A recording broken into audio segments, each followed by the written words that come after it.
The last few days I've been giving some talks about guns in America and, bringing in some of the feedback that we've been getting from people who've been watching it. So somebody wrote me yesterday and said that, regarding the gun issue, that they really want to stay engaged, but it easily causes them irritation and frustration. And I suspect maybe even dismay and anger. And they want to be able to read the reports with with a calm and reasoned approach, but it's difficult. And they're saying they have to step away because it just becomes too emotional. So how do we stay engaged without getting stirred up like water and burning like fire? Okay? So this is a very good question, isn't it? One that most of us face when dealing with the news, because the way the news is written is designed to provoke fear and anger and being ill at ease inside of us. So we have to realize that, But then just aside from that, just even hearing what I was saying yesterday and then the few days before, what I've found is very, very helpful for this thing when you feel sometimes like, well, this is getting to be too much and I can't really engage with it in a calmed and reasoned way because it's too upsetting, is to really come back to the Buddhist view of how the world works, okay? And to realize we're in cyclic existence, we're in samsara, yeah? We are under the influence of ignorance, anger, and attachment. So in a world where us and all the other ordinary beings are plagued by these mental afflictions and uncontrolled emotions, what do we expect? This is the nature of samsara. This is what happens in a world like this. And so to expect everything to be calm and wonderful is unrealistic. But then the question comes, well, okay, even if we accept the world as like this, how do we respond to it, in a good, in a beneficial way? And here again, I find the Buddhist worldview very important of bodhicitta and, renunciation. And this is why we need to get out of cyclic existence.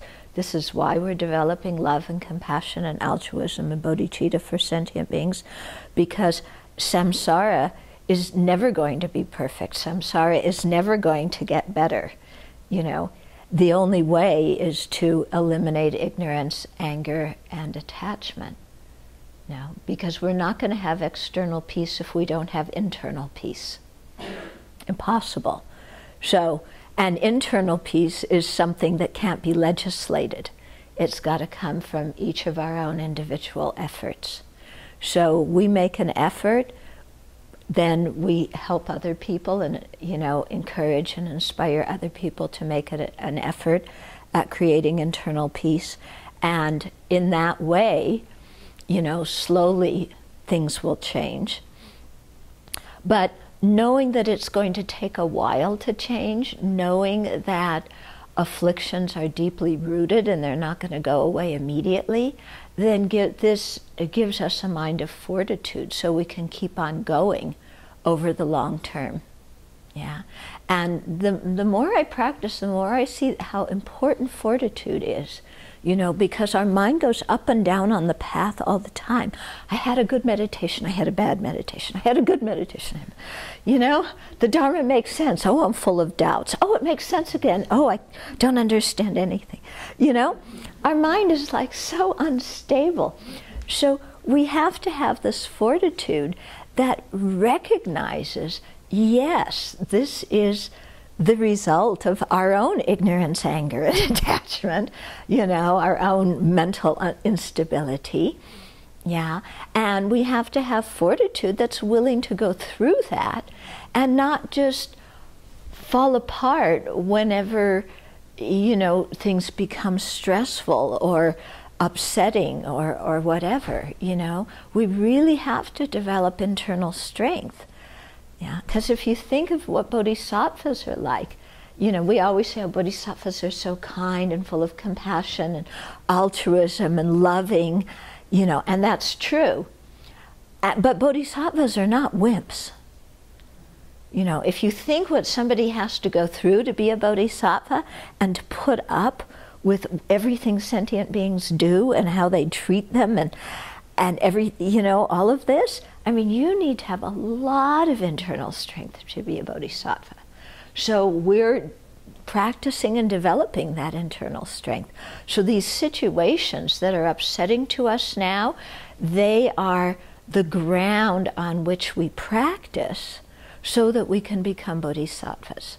And as we practice with the upset and the disturbing things and the irritation and frustration and dismay and despair that we may feel now, as we practice with these and adopt that long-term view, you know, and strengthen our mind, then, you know, we really become, over time, like bodhisattvas, and we're able to bear things and really work for the benefit of living beings without feeling overwhelmed.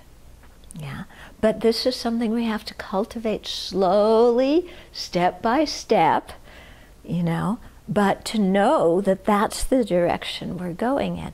So it's just like anything you do. I mean, if you're learning weightlifting, you can't be one of those guys, you know. I remember in the Olympics seeing this one guy, you know, lift this huge thing over his head. Do you remember that?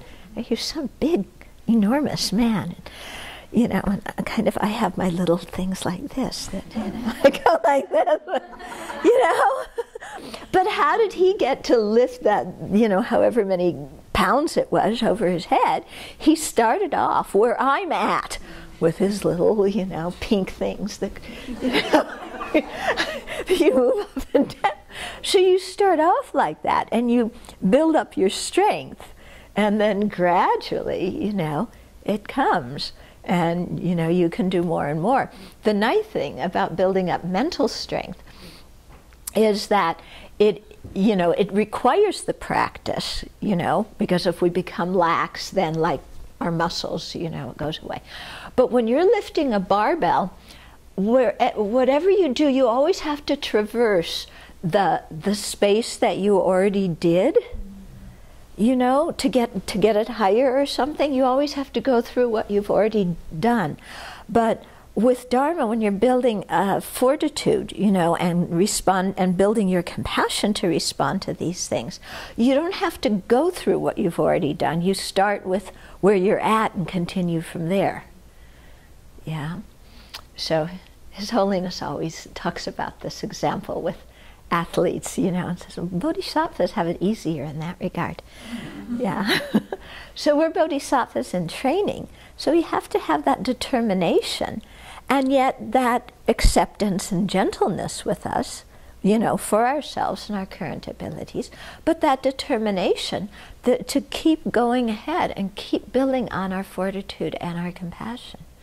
And then as we do, we can handle these things and stay engaged in the discussion.